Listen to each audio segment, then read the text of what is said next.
Carl Jung disait « La chose la plus terrifiante, c'est de s'accepter soi-même ». Avez-vous déjà rêvé d'être quelqu'un d'inébranlable, quelqu'un qui ne se soucie ni des critiques, ni du rejet, ni de la perte, ni de la trahison?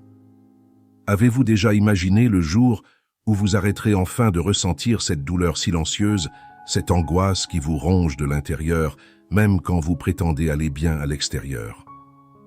Peut-être en avez-vous assez d'essayer de plaire à tout le monde, de maintenir une image qui exige constamment de la force, alors qu'en réalité tout ce que vous vouliez, c'était un instant de répit, ne serait-ce qu'un moment, loin de la pression d'être intouchable. Mais laissez-moi vous dire une chose que sans doute personne n'a eu le courage de vous asséner. Tant que vous tenterez d'éviter la douleur, elle continuera à vous dominer. Tant que vous chercherez à vous assourdir, à vous protéger, à vous cacher, vous resterez otage de tout ce qui se passe autour de vous. Des mots qui vous blessent, des actes qui vous déçoivent, des silences qui vous tuent à petit feu. Et ce n'est pas de la faiblesse, c'est la réalité de la plupart des gens. La seule différence, c'est que certains font semblant mieux que d'autres. Carl Jung, l'une des plus grandes figures de la psychologie profonde, disait « Nous ne sommes pas ce qui nous arrive, mais ce que nous choisissons de devenir. » Voilà où réside la clé. Il ne s'agit pas de vous mettre à l'abri du monde, ni de devenir froid, indifférent ou intouchable, mais d'intégrer, de mettre en lumière tout ce qui vous affecte dans l'ombre. Car la véritable force n'est pas l'absence de douleur, mais la pleine conscience de qui vous êtes, même quand vous saignez. Si vous êtes arrivé jusque-là, ce n'est pas un hasard. Cette vidéo est pour vous. Vous qui en avez assez de vous faire du mal à vous-même et aux autres, vous qui avez l'impression d'être toujours en situation de désavantage émotionnel, comme si les autres détenaient un pouvoir sur vous que vous ne comprenez pas. Je veux vous montrer que cela n'a pas à être ainsi. Mais pour cela, vous devrez affronter certaines vérités qui font mal et, peut-être pour la première fois, cette douleur vous libérera. C'est parti. Vous croyez que ce qui vous blesse se trouve dehors, dans les actes des autres, dans les mots maladroits, dans les abandons ou dans les trahisons inattendues. Mais la vérité est brutale. Rien de tout cela n'a vraiment le pouvoir de vous blesser, à moins qu'une plaie ne soit déjà ouverte en vous. Ce qui vous fait mal, ce n'est pas ce que les autres vous font, c'est ce que ces expériences activent à l'intérieur de vous.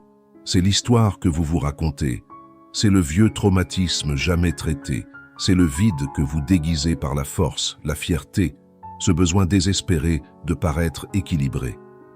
Jung nous montre que la douleur que nous éprouvons face au monde extérieur n'est que le reflet de ce qui n'a pas encore été intégré dans notre monde intérieur. C'est pourquoi certains traversent des situations dévastatrices sans perdre leur clarté, tandis que d'autres s'effondrent pour un simple commentaire. Ce n'est pas ce qui arrive qui compte, mais l'endroit où cela vous touche. Et voici une vérité inconfortable. Vous souffrez encore tant parce qu'à un certain niveau, vous croyez pouvoir contrôler la manière dont le monde devrait vous traiter. Vous tentez toujours d'être assez bon, assez intelligent, assez fort, assez compréhensif, comme si cela garantissait que personne ne pourrait vous blesser. Mais le contrôle est une illusion. Tant que vous vous y accrochez, vous vivez dans une tension constante, essayant de prédire l'imprévisible, d'éviter l'inévitable. Vous voulez cesser de souffrir? Alors arrêtez de vous protéger de la souffrance. Ce qu'il vous faut, ce n'est pas plus de contrôle, mais plus de conscience. Tant que vous croirez que les gens doivent changer pour que vous cessiez de ressentir la douleur, vous resterez asservi aux actes d'autrui. Votre liberté commence dès que vous comprenez que tout ce qui vient de l'extérieur n'a de pouvoir que s'il trouve un écho en vous. Et c'est là que se trouve le véritable champ de bataille. L'inconscient, ce que vous ne voyez pas, ne comprenez pas et ne maîtrisez pas, vous maîtrise. C'est ce que nous explorerons dans la prochaine partie. Préparez-vous à plonger un niveau plus profond, car c'est là que commence la véritable transformation. Le plus grand mensonge qu'on vous a raconté, c'est que vous contrôlez votre vie. Réveillez-vous. Vous ne la contrôlez pas. Du moins, pas tant que vous continuez à vivre en pilote automatique. Réagir sans savoir pourquoi, ressentir sans comprendre d'où cela vient, prendre des décisions que vous saboterez ensuite. Jung l'a clairement exprimé, jusqu'à ce que vous rendiez l'inconscient conscient, il dirigera votre vie et vous l'appellerez sort. Et c'est exactement ce qui vous arrive aujourd'hui. La douleur que vous ressentez, la colère qui explose sans raison, la tristesse qui vous envahit sans explication, rien de tout cela n'est aléatoire. Ce sont des messages émanant de part de vous-même, oubliés, ignorés, réprimés. Jung appelait ce territoire obscur l'inconscient. Ce n'est pas un nuage de pensées vagues, mais une force active, un système entier de souvenirs, de traumatismes, de désirs et de peurs que vous refusez d'affronter, mais qui continue de décider ce que vous ressentez et comment vous agissez. Vous vous demandez pourquoi certains mots vous détruisent tandis que d'autres s'en moquent. Parce que ces mots touchent des points sensibles en vous qui sont encore vivants. Et s'ils sont vivants, c'est que vous ne les avez jamais affrontés. Vous ne les avez fait que repousser sous le tapis psychologique et aujourd'hui vous trébuchez dessus. Jung disait « Nous ne pouvons rien changer tant que nous ne l'acceptons pas. La condamnation n'éclaire pas, elle opprime. Et qu'avez-vous fait? Vous êtes jugé, vous vous êtes réprimé, vous vous êtes tu, comme si cela allait résoudre quoi que ce soit. La vérité, c'est que l'inconscient ne disparaît pas parce que vous l'ignorez. Il trouve simplement des manières plus dangereuses de se manifester, dans des relations toxiques que vous répétez, dans des schémas d'auto-sabotage que vous ne parvenez pas à briser, dans des angoisses et des peurs qui surgissent quand tout semble aller bien. Ce n'est pas de la malchance, c'est votre inconscient qui tente de vous réveiller et vous persistez à dormir. Vous voulez ne plus être blessé? Alors arrêtez de fuir ce qui est en vous. Tant que vous ne connaissiez pas votre inconscient, vous serez la marionnette de vos émotions. Et plus vous chercherez à vous protéger de la douleur externe, plus vous deviendrez vulnérable à la douleur interne. Mais il y a une issue. Elle ne se trouve pas dans la défense, mais dans l'intégration. Car devenir intouchable n'est pas un acte de résistance. C'est un acte de profonde connaissance. C'est ce que nous verrons ensuite. Qu'est-ce qu'être véritablement inébranlable? Et pourquoi cette force ne vient pas de l'armure, mais de l'acceptation? Poursuivons. La plupart des gens pensent que la seule manière d'éviter de souffrir est de se refermer, ériger des murs, créer des masques, développer une armure émotionnelle et faire semblant que rien n'a d'effet sur eux. Ils disent « je m'en fiche, rien ne m'atteint ». Mais à l'intérieur, ils continuent de saigner, de se corroder. Le problème n'a jamais été de ressentir, mais de ne pas savoir ce qu'on ressent et pourquoi. Et cela n'arrive qu'à ceux qui ne se connaissent pas encore. Jung l'affirmait avec précision. Connais toutes les théories, maîtrise toutes les techniques, mais quand tu touches une âme humaine, sois simplement une autre âme humaine. Or, cette âme humaine que vous refusez de montrer en vous se trouve derrière votre personnage fort, invulnérable et contrôlé, et elle crie pour être vue. Devenir fort émotionnellement n'a rien à voir avec le froid, l'ignorance de la douleur, l'évitement du conflit ou la prétention de ne pas se soucier. Il s'agit d'intégrer, d'accepter, de révéler tout ce que vous avez enterré dans l'ombre. Vous ne devenez pas intouchable en dressant une barrière entre vous et le monde, mais en comprenant qu'on ne peut toucher ce qui a déjà été embrassé en vous. Quand vous intégrez vos ombres, vos peurs, vos défauts, vos insécurités, vous cessez de réagir à tout ce que vous observez. Vous choisissez, vous n'êtes plus une marionnette émotionnelle. Voilà la véritable liberté. Jung appelait cela l'individuation, le processus de devenir ce que vous êtes vraiment, pas ce que les autres attendent de vous, pas ce que vous croyez devoir être pour être accepté, mais ce qui émerge de l'intérieur, de la rencontre de la lumière et de l'ombre, de l'ego et de l'inconscient. L'individuation n'est pas un processus de perfection, c'est un processus d'intégration. Vous n'avez pas besoin de devenir une meilleure personne, vous devez simplement devenir entier. Et voici le secret que personne ne vous a dit. Plus vous fuyez la douleur, plus elle vous poursuit, plus vous essayez de ne pas être affecté, plus vous devenez fragile. Mais quand vous affrontez vos propres blessures, que vous acceptez qui vous êtes, avec tout ce qui est beau et laid, noble et honteux, rien d'extérieur n'a le pouvoir de vous démanteler. Cependant, ce chemin exige du courage, le courage de regarder en vous, d'abandonner les masques, d'oser ressentir, car c'est précisément dans la douleur que la clé de la transformation se cache. c'est ce que nous découvrirons dans la suite. Comment la souffrance, loin d'être un ennemi, peut devenir la porte d'entrée de votre véritable force. Plongeons plus profondément, et cette fois sans crainte. Vous avez appris à détester la douleur dès l'enfance. On vous a dit que souffrir est un signe de faiblesse, que pleurer est une perte de temps, que trop ressentir vous rend vulnérable. Vous vous êtes mis à fuir, à nier, mais plus vous fuyez la souffrance, plus elle vous rattrape. Et le pire, c'est qu'elle change de forme, se déguise en anxiété, en colère, en ennui, en pulsion autodestructrice que vous ne comprenez pas.